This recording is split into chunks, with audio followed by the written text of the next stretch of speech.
दमा रोग के उपचार के लिए कौन सा आसन उपयोगी है? दमा रोग में मार्जरी आसन भी बहुत अच्छा काम करता है। धनुर आसन भी अच्छा काम करता है और गोमुखासन भी बहुत अच्छा काम करता है। तो यानी इसका आंसर है उपरोक्त सभी। देखिए मार्जरी आसन, ये कैट एंड काउ पोज को हम लोग बोलते हैं, जिसमें आप अपनी कमर को ऊपर उठाते हैं, थोड़ा फिर नीचे पुश करते हैं, यानी लंग्स पे कहीं ना कहीं मूवमेंट आता है। और धनुरासन, धनुरासन आपके छाती पे एक खिंचाव लेके आता है, यानी लंग्स की कैपेसिटी को बढ़ाता है। प्लस जो ये गोमुखासन है, इसमें जब आप गोमुखासन करते हैं तो आपके हाथ, एक हाथ आपका ऊपर की तरफ जाता है, यानी हमारे फेफड़े को स्ट्रेच करवाता है ये ऊपर को, एक बार राइट से और एक बार लेफ्ट से, यानी दोनों हाथों से ये किया जाता है। घुटनों के ऊपर घुटना रख के एक गाय के जैसा मुंह बनाया जाता है घुटनों से, तो इसीलिए इसको गोमुखासन कहते हैं। तो इसके लिए यानी उपरोक्त सभी वाला आंसर ठीक है। दोस्तों, वृक्षासन के अभ्यास के दौरान साधक को अपना ध्यान किस चक्र पर केंद्रित करना चाहिए? वो है अनाहत चक्र। वृक्षासन एक बैलेंसिंग पोज है, आप एक पैर पर खड़े होते हैं, आपके हाथ ऊपर स्ट्रेच होते हैं, और अनाहत चक्र आपके छाती में यानी दिल के पास होता है। अनाहत चक्र का अर्थ ही होता है अन और आहत, जहां पे कोई आवाज नहीं है।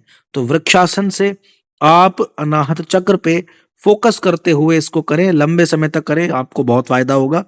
आपके मन पे ज्यादा काम करेगा। क्यों? क्योंकि अनाहत चक्र रेस्पॉन्सिबल होता है हमारी फीलिंग्स के लिए, और विचार कहाँ उठते हैं? मन में उठते हैं। तो मन और अनाहत चक्र का गहरा कनेक्शन है। 253, हड्डियों से संबंधित पंच तत्व है, वो है पृथ्वी। क्योंकि पृथ्वी एक तरीके से सख्त है, हार्ड है, और हड्डियां भी हमारी हार्ड होती हैं, तो आप ऐसा ही एक अंदाजा लगा सकते हैं। हड्डियों से संबंधित पंच तत्व पृथ्वी है। 254, साइनोसाइटिस के उपचार के लिए कौन सा आसन उपयोगी नहीं है? शीर्षासन ज्यादा उपयोगी नहीं है, क्योंकि भुजंगासन जब आप करते हैं यानी कोबरा पोज करते हैं तो आपकी छाती पे, गले पे, फेस पे खिंचाव आता है, तो ये उपयोगी है।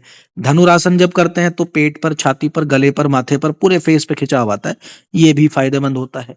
पश्चिम उत्तानासन जब आप करते हैं तो सारा का सारा ब्लड फ्लू आपका छाती की तरफ दौड़ता है, सिर की तरफ दौड़ता है, ईएनटी डिसऑर्डर में फायदा पहुंचाता है। लेकिन शीर्षासन में ऐसा कुछ खास नहीं है, सिर्फ साइनोसाइटिस के लेवल पे अगर बात करें तो। वैसे शीर्षासन आसनों का राजा होता है, किंग ऑफ आसनाज है, लेकिन साइनोसाइटिस में ये कोई खास काम नहीं करता। 255, अर्थराइटिस के उपचार हेतु कौन सा आसन उपयोगी है? देखिए अर्थराइटिस में भुजंगासन भी अच्छा काम करता है, वज्रासन भी अच्छा काम करता है, और शशांकासन भी अच्छा काम करता है। तो इसका अर्थ है यानी उपरोक्त सभी सारे के सारे आंसर ठीक हैं। 256, अजपा जप का संबंध किस प्राणायाम से है? अजपा जप का संबंध केवली प्राणायाम से होता है। केवली प्राणायाम से। केवली प्राणायाम यानी कुंभक हठयोग का एक बहुत इंपॉर्टेंट प्राणायाम होता है, जिसका वर्णन घेरंड संहिता में भी मिल जाता है और हट्ट प्रदीपिका में भी है। 257, निम्न में से कौन सा एक क्रिया योग का अंग नहीं है? वो है संतोष, क्योंकि वहां तप, स्वाध्याय और ईश्वर प्राणिधान की बात की गई है, संतोष की बात वहां पे नहीं है। 258, किसके अनुसार अपान व प्राण, रज व रेतस, सूर्य व चंद्र और जीवात्मा व परमात्मा का संयोग ही हठयोग होता है? वो है योग शिखोपनिषद। उपनिषदों में, इस उपनिषद में ये सब बात की गई है। 259, वस्ती क्रिया से शरीर की शुद्धि करना कहलाता है, बाह्य शौच कहलाता है, यानी बाहर की सफाई हो रही है आपकी। देखिए वस्ती का अर्थ भी यही होता है कि सफाई है, और शौच का अर्थ भी सफाई होता है। तो जो वस्ती क्रिया है ये बाह्य यानी बाहर की सफाई करती है। वैसे वस्ती क्रिया को आज के जमाने में एनीमा कहा जाता है, जो बड़ी आंत की सफाई करने में काम आता है। 260, निम्न में से कौन सी धारणा को महर्षि पतंजलि ने निर्बीज अवस्था प्राप्ति में सहायक माना है और घेरंड संहिता ने श्रेष्ठ धारणा बतलाया है? देखिए आम्भसी धारणा, आम्भसी धारणा को महर्षि घेरंड ने श्रेष्ठ बताया है, बेस्ट बता दिया है। आमसी धारणा का मतलब है जल की धारणा करना, मतलब जल तत्व का ध्यान करना। घेरंड संहिता में आमसी धारणा में जल तत्व का ध्यान करने की बात की गई है, यानी 5 तत्वों पे ध्यान करके 5 तरह की धारणाएं बनाई जाती हैं, तो उससे इसका रिलेशन है। 261, निम्न में से किस आसन का वर्णन हठयोग प्रदीपिका में नहीं मिलता है? वो है गौरक्षासन। इसका वर्णन हठयोग प्रदीपिका में नहीं है। 262, निम्न में से कौन सा कुंभक कुंडलिनी जागृत करने में सहायक है? वो है भस्त्रिका। भस्त्रिका जो प्राणायाम होता है उसमें हम सांस लेते हैं और छोड़ते हैं प्रेशर के साथ, जोर जोर से खींचते हैं, छोड़ते हैं, जैसे कि कोई लोहार की धोकनी के जैसे। पुराने जमाने में एक एक पाइप जैसा स्ट्रक्चर होता था जिससे कि एक फूंक लगाई जाती थी आग में, तो उससे वो आग धधकती थी, तो उसे एक तरीके से लोहार की धोकनी कहा जाता था। तो ये जो भस्त्रिका प्राणायाम है ये कुंडलिनी शक्ति को जागृत करने में बहुत हेल्प करता है, क्योंकि जब शरीर में प्राण ऊर्जा बढ़ जाएगी तो व्यक्ति के सारे दोष भी ठीक हो जाते हैं और उसके चक्रों को एक्टिवेट होने में हेल्प मिलती है। 263, किसके अनुसार महामुद्रा अभ्यास के दौरान केवल जालंधर बंद लगाना चाहिए? घेरंड श्रीनिवास के अनुसार महामुद्रा के अभ्यास के समय केवल जालंधर बंद, यानी गले वाला जो बंद होता है वो ही लगाना चाहिए। 264, कपाल भाती का अभ्यास किस प्रकार के दोष से उत्पन्न रोगों के निदान में प्रभावी है? कफ। देखिए, जब आप कपाल भाती करते हैं तो ये कफ पे सीधा काम करता है। क्यों? क्योंकि आपके लंग्स पे प्रेशर बनाया जा रहा है, आपके लंग्स में से हवा निकलती है झटके के साथ, प्रेशर के साथ, तो कफ को ये एक तरीके से भाप बना के उड़ा देता है, आप ऐसा समझ सकते हैं। जैसे स्टीम होती है, भाप होती है, तो नाक से ये सब चीजें धीरे धीरे करके बाहर निकल जाती हैं और फेफड़े एकदम आपके क्रिस्टल क्लियर हो जाते हैं, साफ हो जाते हैं। और कपाल को तो साफ करता ही है, यानी खोपड़ी को, माथे को, ईएनटी डिसऑर्डर को। हालांकि कपालभाति एक षटकर्म होता है, इसके इतने सारे फायदे हैं कि ए से लेकर जेड तक सैकड़ों बीमारियों का नाम लिखा जा सकता है जो इससे ठीक हो सकती हैं। किसके अनुसार 265, किसके अनुसार महामुद्रा अभ्यास के दौरान मूलबंद एवं जालंधर बंद लगाने चाहिए? स्वात्माराम जी के अनुसार, स्वामी स्वात्माराम ने महामुद्रा के अभ्यास के दौरान मूलबंद और जालंधर बंद लगाने की बात कही है। 266, सूर्य नमस्कार के अभ्यास के दौरान 7वीं स्थिति कौन सी होती है? यह है भुजंगासन, यानी cobra pose is the right answer, यानी 7वां पोज है कोबरा पोज। 267, सूर्य नमस्कार की 11वीं स्थिति के अभ्यास के दौरान कौन से चक्र पर ध्यान केंद्रित किया जाता है? वो है विशुद्धि चक्र। जब 11वीं स्थिति आती है, यानी हस्त उत्तान आसन आता है, हाथ ऊपर किए जाते हैं, तो आपको अपने गले में, यानी जो विशुद्धि चक्र होता है, उस पर ध्यान देना होता है। 268, हठ योग प्रदीपिका के किस उपदेश में नाद अनुसंधान का वर्णन किया गया है? हठ योग प्रदीपिका में नाद अनुसंधान का जो चैप्टर है वो चतुर्थ उपदेश वाला है, यानी कि चौथे अध्याय में स्वामी स्वात्माराम जी ने एक आवाज सुनने की बात कही है, वो है नाद, यानी ओम की आवाज। उसको सुना जाता है राइट ईयर से, दाएं कान से सुना जाता है।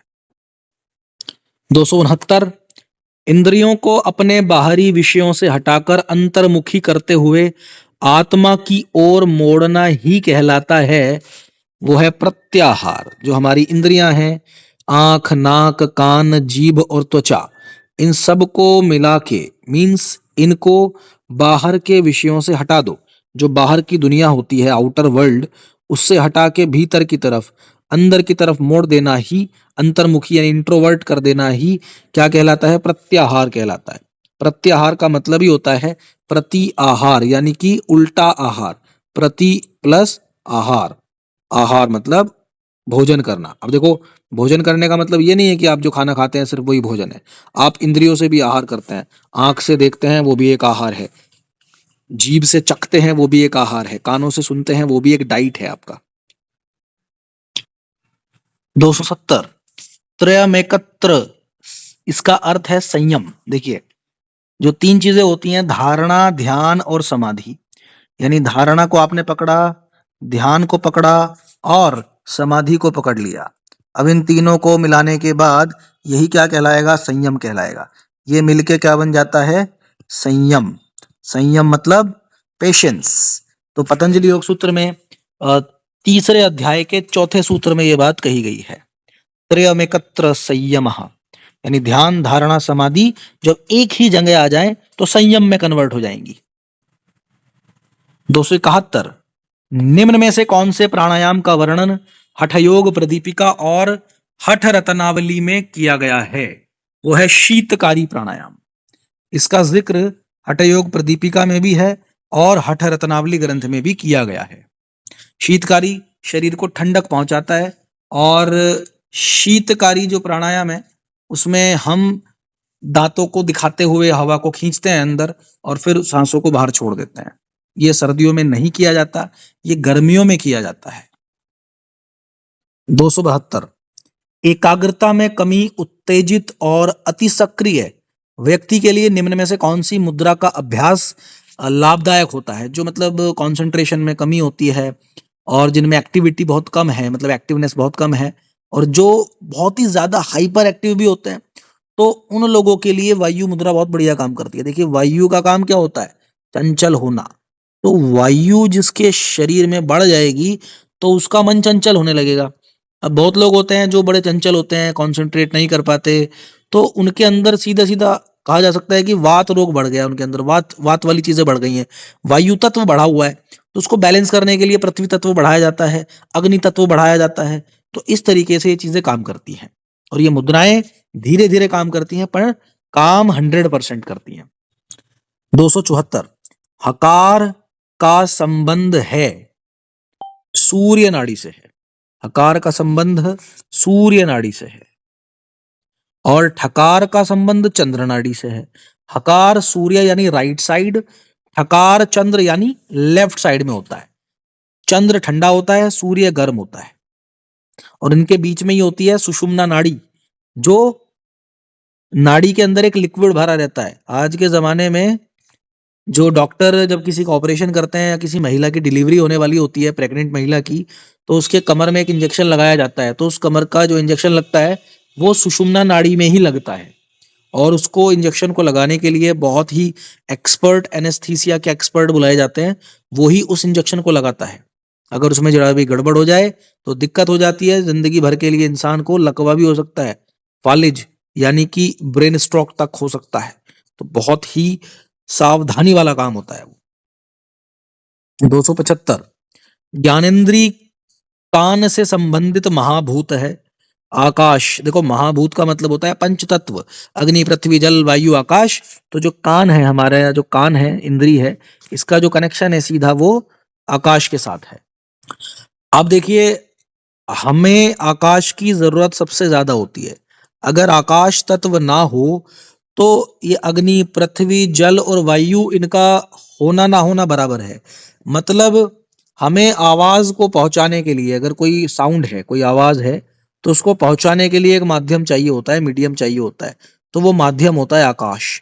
अगर आकाश ना हो तो, अगर एक ये चिंटू है और ये है टिंकू, तो चिंटू अगर किसी इसको कुछ कहेगा तो उसके लिए आकाश तत्व की जरूरत पड़ेगी।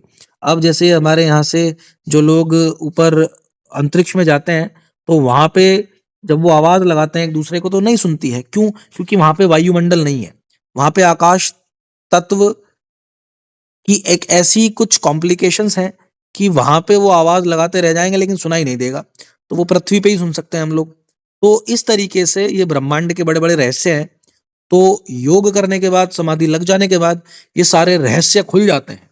आपको समझ में आ जाता है कि ये ब्रह्मांड कैसे बना, ये शरीर कहाँ से आया, कहाँ जाएगा, मौत क्या होती है, सुख दुख हार जीत, ये सब इनसे छुटकारा मिल जाता है। आपकी आत्मा परमात्मा से जा मिलेगी, आपका पासवर्ड खुल जाएगा, आपका सॉफ्टवेयर, आपका जो सॉफ्टवेयर है वो डायरेक्ट किसी सर्वर से जा मिले। निम्न में से कौन से प्राणायाम का वर्णन हठ रत्नावली और घेरंड संहिता में मिलता है?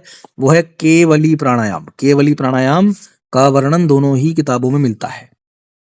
277, नव विवाहित और गृहस्थ व्यक्तियों को किस आसन का निरंतर अभ्यास नहीं करना चाहिए? वो है सिद्धासन। सिद्धासन, देखिए इसके पीछे एक तर्क ये है कि जो सिद्धासन होता है वो आपके मूलाधार यानी मूल में जो आपके जेनाइटल ऑर्गन्स हैं, यानी जो सेक्सुअल डिजायर्स होती हैं, उनको एक तरीके से ये रोकने का काम करता है। तो जब यदि कोई व्यक्ति नवविवाहित होगा या गृहस्थ, उसे गृहस्थ जीवन बसाना है, तो उसे संतान उत्पत्ति तो करनी पड़ेगी। और यदि वो संभोग से, यानी कि अगर वो इन क्रियाओं से ही दूर हो जाएगा तो फिर घर कैसे बसेगा? तो ये जो सिद्धासन है ये योगियों के लिए है, जो ब्रह्मचारी हैं, पूर्णतः ब्रह्मचारी हैं। 278 सूर्य नमस्कार की 11वीं स्थिति के हस्त उत्तान आसन के अभ्यास के दौरान कौन से मंत्र का उच्चारण किया जाता है? वो है ओम अर्काय नमः। देखिए इन मंत्रों को याद करने के लिए आप इन मंत्रों का जो पहला पहला अक्षर होता है भा ख पू, यानी मीर सु भा ख पू हिम आस अभास, ऐसे करके आप इसको याद कर सकते हो 1 से लेके 12 तक।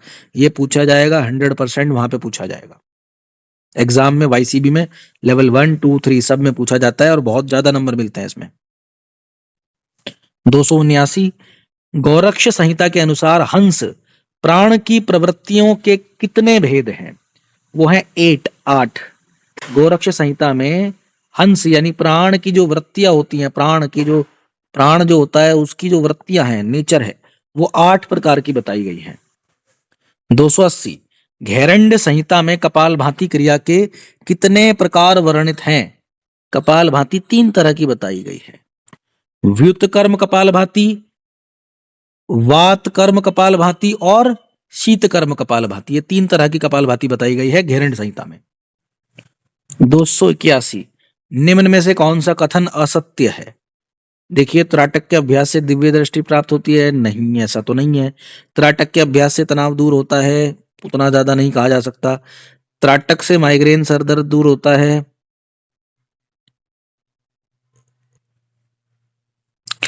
त्राटक स्मरण शक्ति को बढ़ाता है। देखिए इन्होंने पूछा है कि कौन सा कथन असत्य है। त्राटक के अभ्यास से दिव्य दृष्टि मिलती है, बिल्कुल मिलती है, लेकिन लंबे समय तक करना पड़ता है। त्राटक के अभ्यास से तनाव दूर होता है, हाँ होता है, बिल्कुल होता है। त्राटक के अभ्यास से माइग्रेन पेन दूर होता है क्या? देखिए माइग्रेन पेन का कोई खास कनेक्शन त्राटक से नहीं है। त्राटक तो कंसंट्रेशन को बढ़ाएगा और मेमोरी पावर को भी बढ़ाएगा, तो यानी कि ये वाला ऑप्शन सही है, मतलब असत्य है एक तरीके से देखा जाए तो त्राटक का माइग्रेन पेन से कोई रिलेशन खास नहीं है। अगर माइग्रेन की बात करें तो भ्रामरी प्राणायाम से ज्यादा फायदा होता है। बाकी त्राटक के दिव्य दृष्टि, तनाव दूर करने वाली बात और त्राटक का स्मरण शक्ति को बढ़ाने वाली बात, ये ठीक है। 282 योग साधना के लिए उचित स्थान एवं योग के बाधक और साधक तत्वों का वर्णन भगवद गीता के किस अध्याय में मिलता है? वो है 6 अध्याय में। देखिए भगवान कृष्ण ने भी साधक तत्व और बाधक तत्व बताए हैं, ऐसे ही स्वामी स्वात्माराम ने भी साधक तत्व और बाधक तत्व बताए हैं।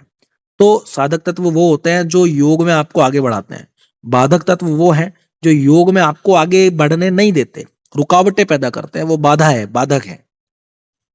283 मनुष्य के सेरोटोनिन का स्तर बढ़ जाता है जब डैश का अभ्यास किया जाता है, जब मेडिटेशन का अभ्यास किया जाता है। देखिए जो ध्यान होता है, ध्यान जब इंसान करता है तो उसके ब्रेन में जो केमिकल हैं, ब्रेन में और है ही क्या, सिर्फ केमिकल ही तो होते हैं ब्रेन में। हमारे बॉडी में ग्लैंड्स होती हैं, मशीनें होती हैं, उनका काम ही क्या होता है? केमिकल सीक्रेट करना, हार्मोन बनाना। अगर हार्मोन कम हो गया तो भी गड़बड़ हो जाएगी, हार्मोन ज्यादा बढ़ गया तो भी गड़बड़ हो जाएगी, यानी वो बैलेंस रहना चाहिए। तो हमारे दिमाग में एक सेरोटोनिन हार्मोन होता है जो खुशी के लिए, बहुत हैप्पीनेस के लिए एक रेस्पॉन्सिबल हार्मोन होता है। तो इंसान जब मेडिटेशन करता है, ध्यान करता है, तो उसके ब्रेन में ये बनने लगता है। इसीलिए ऋषि मुनि खुश रहते थे, उन्हें और किसी चीज की जरूरत नहीं थी। तो इन चीजों का इस्तेमाल दिमाग के अंदर ब्रेन के केमिकल्स को बैलेंस करने के लिए किया जाता है। जैसे कुछ लोग शराब पीते हैं, शराब पीना गलत बात है, लेकिन जब कोई शराबी शराब पी लेता है तो उसके दिमाग में क्या बढ़ जाता है? डोपामाइन बढ़ जाता है, अगर डोपामाइन बढ़ेगा तो उसे बड़ी अच्छा लगेगा, बड़ा अच्छा फील होगा, आज मैं आसमां ऊपर नीचे, वो वाली बात। लेकिन यही काम आप मेडिटेशन से भी कर सकते हो। तो मेडिटेशन से सेरोटोनिन हार्मोन बढ़ता है, ठीक है, बैलेंस हो जाता है, यानी खुशी उसको महसूस होती है। सब कुछ केमिकल रिएक्शन का ही चक्कर होता है हमारे शरीर में, योग उसी पे काम करता है। 284, साइक्लिक मेडिटेशन में निम्न में से कौन सी विधि अपनाई जाती है? ये इसमें IRT, DRT, QRT तीनों ही विधियां अपनाई जाती हैं। 285, सूर्य नमस्कार के अभ्यास में कुल कितनी अवस्थाएं होती हैं?